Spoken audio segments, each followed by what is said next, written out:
একদিকে চাষিরা দাম না পেয়ে জমিতেই পায়ে পিষছেন ফুলকপি, চাষের খরচ না উঠাতে পেরে চাষিদের মাথায় হাত। আর অন্যদিকে চড়া দামের সবজি কিনতে হিমশিম খায় শহরের মানুষ। জমিতে কখনো 1 কেজি ফুলকপির দাম 1 টাকা, আবার কখনো 5 টাকা। বিক্রি না হওয়ায় কেউ কেউ গরু ছাগলের খাবার হিসেবে নিয়ে যাচ্ছেন ফুলকপি, অথচ সেই ফুলকপি ঢাকার বাজারে ক্রেতাদের কিনতে হয় 30 থেকে 40 টাকায়। এ যেন মুদ্রার এপিঠ ওপিঠ। সারে মারে সব দিয়ে 20,000-80,000 টাকা খরচ, একটা কপি আমি বেচতে পারিনি। এই বছর ফুলকপির দর এমন ভাবে কমে গেছে যে জমি থেকে কপি তুলে বাজারে নিয়ে যাওয়ার খরচই উঠছে না। যে কপিতে একসময় লাখ টাকার আয় হতো তা এখন তাদের গলার কাঁটা হয়ে দাঁড়িয়েছে। আমার 3.5 বিঘা কপি ছিল, 70,000 টাকা খরচ। চাষবাস মানে সার সমস্ত টোটাল খরচ দিয়ে 20,000 টাকা বিক্রি খরচ হয়। বিক্রি করার সময় কিছু বিক্রি হলো না।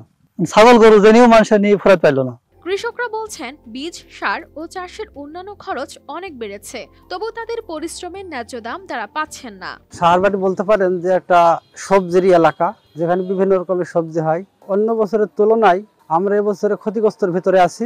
8 টাকা 9 টাকা কেজি বেচে মনে করেন যে আমাদের খরচই হচ্ছে না, বেতনের দামটাই হচ্ছে না। তাতে আপনার বস্তা, পেপার, লেবার খরচ। মেহেরপুরের ভৌগোলিক অবস্থানের কারণে এই অঞ্চল প্রাকৃতিকভাবে দুর্যোগমুক্ত, তাই এখানে সারা বছরই সবজি উৎপাদন হয়। তবে এবার 4,935 হেক্টর জমিতে ফুলকপির চাষ হলেও ফলন বাজারে বিক্রির অনুপযোগী দামে এসে ঠেকেছে। আর এর ফলে পরবর্তী ফসল চাষও অনিশ্চিত হয়ে পড়েছে। এই মনে করেন লাগাইছে চাষি কিছু টাকার আশায়, এটা মনে করেন সব মাটি। একটা আবাদ পুরা মায়ের 20,000 টাকা 25,000 টাকা খরচ 1 বিঘা জমিতে, তাহলে চাষি কিভাবে বাঁচবে বলেন?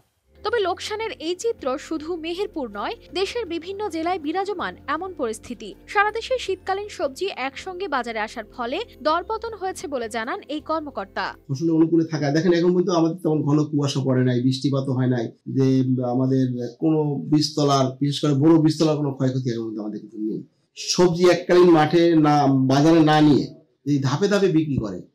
মনে করেন একটা মাঠে 5,000 ফুলকপি আছে, 5,000 ফুলকপি একসময় মেচুর হয় না।